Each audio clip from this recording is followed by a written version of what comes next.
ಎಲ್ರಿಗೂ ನಮಸ್ಕಾರ. ನಮ್ಮ ಅಡುಗೆ ಚಾನೆಲ್ಗೆ ಸ್ವಾಗತ. ಇವತ್ತಿನ ವಿಶೇಷ ಆರೋಗ್ಯಕರವಾಗಿರೋ ಅಂಥ ಬೆಳಿಗ್ಗೆ ತಿಂಡಿ.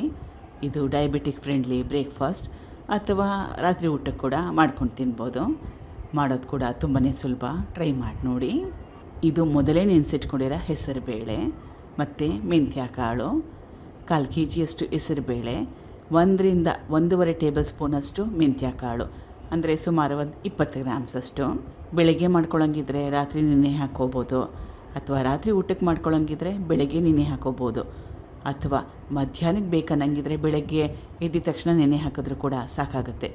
ಹೆಸರು ಬೇಳೆ ಏನೋ ಬೇಗ ನೆಂದೋಗುತ್ತೆ, ಆದರೆ ಮೆಂತ್ಯ ಕಾಳು ನೆನೆಯಲಿಕ್ಕೆ ಸ್ವಲ್ಪ ಹೆಚ್ಚಿನ ಸಮಯ, ಅಂದರೆ ಒಂದು 2ರಿಂದ 3 ಅವರು ಬೇಕಾಗತ್ತೆ.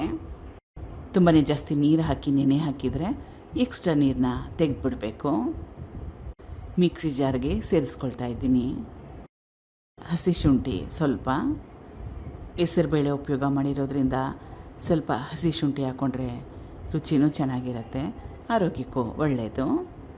ಹಸಿರು ಮೆಣಸಿನ್ಕಾಯಿ 3, ಹಸಿಮೆಣಸಿನ್ಕಾಯಿ 3, ಹಸಿ ತೆಂಗಿನ ತುರಿ, ಸಣ್ಣ ತೆಂಗಿನಕಾಯಲ್ಲಿ ಸುಮಾರು ಒಂದು ಅರ್ಧ ಹೋಳಷ್ಟನ್ನ ಉಪಯೋಗ ಮಾಡಿದ್ದೀನಿ.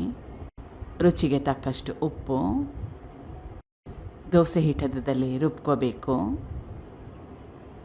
ರುಬ್ಬಿದ್ದಾಗಿದೆ, ಬೇರೆ ಬಟ್ಲಿಗೆ ಸೇರಿಸ್ಕೊಳ್ತಾ ಇದ್ದೀನಿ. ದೋಸೆ ಹಿಟ್ಟು ಹದದಲ್ಲಿ ರುಬ್ಕೊಂಡ್ರೆ ಸಾಕಾಗತ್ತೆ. ಮತ್ತೊಂದು ಸ್ಟೆಪ್ ಇದೆ, ಇದು ಆಪ್ಷನಲಾಗಿ ಇಟ್ಕೊಳ್ಳಿ. ಇಷ್ಟ ಇದ್ದರೆ ಮಾಡ್ಕೋಬೋದು, ಇಲ್ಲಾಂದರೆ ಪ್ಲೇನಾಗಿ ಕೂಡ ಮಾಡ್ಕೋಬೋದು. ಬಾಣಲೆ ಒಂದು ಇಟ್ಕೊಂಡಿದ್ದೀನಿ. ಎಣ್ಣೆ 1ರಿಂದ 2 ಚಮಚದಷ್ಟು, ಸಾಸಿವೆ ಮತ್ತು ಜೀರಿಗೆ 2 ಸಣ್ಣ ಚಮಚದಲ್ಲಿ ತಲಾ 1 ಚಮಚದಷ್ಟು. ಸಾಸಿವೆ ಸಿಡಿದ ನಂತರ ಸಣ್ಣ ಕಟ್ ಮಾಡಿ ಇಟ್ಕೊಂಡಿರೋ ಒಂದು ಸಣ್ಣ ಈರುಳ್ಳಿ ಕ್ವಾಂಟಿಟಿ ಬೇಕಿದ್ರೆ ಜಾಸ್ತಿ ಹಾಕ್ಕೋಬೋದು.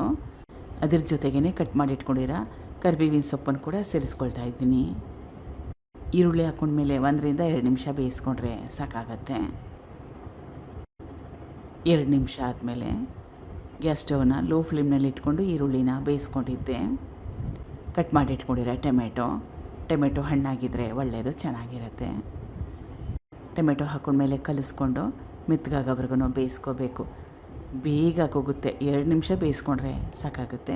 ಗ್ಯಾಸ್ ಸ್ಟವ್ನ ಮೀಡಿಯಮ್ ಫ್ಲೇಮ್ನಲ್ಲಿ ಇಟ್ಕೊಂಡ್ರೆ. ಈಗ ಟೊಮೆಟೊ ಮೆತ್ತಗಾಗಿದೆ, ಗ್ಯಾಸ್ ಸ್ಟವ್ನ ಆಫ್ ಮಾಡ್ಕೋಬೇಕು. ಹಿಟ್ಟನ್ನ ಸೇರಿಸ್ಕೊಳ್ಳೋಕೆ ಮುಂಚೆ ಇದು ಸ್ವಲ್ಪ ಮಟ್ಟಕ್ಕಷ್ಟು ತಣ್ಣಗಾದರೆ ಒಳ್ಳೆಯದು.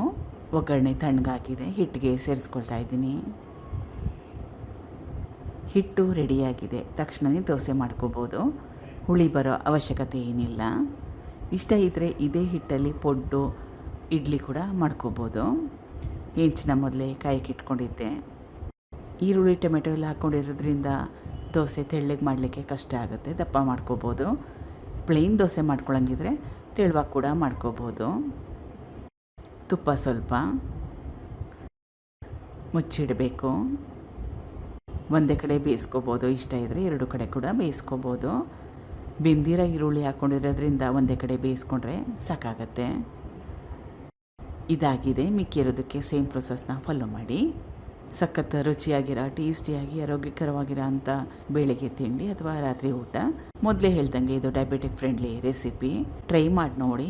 Thank you for watching. ಧನ್ಯವಾದಗಳು.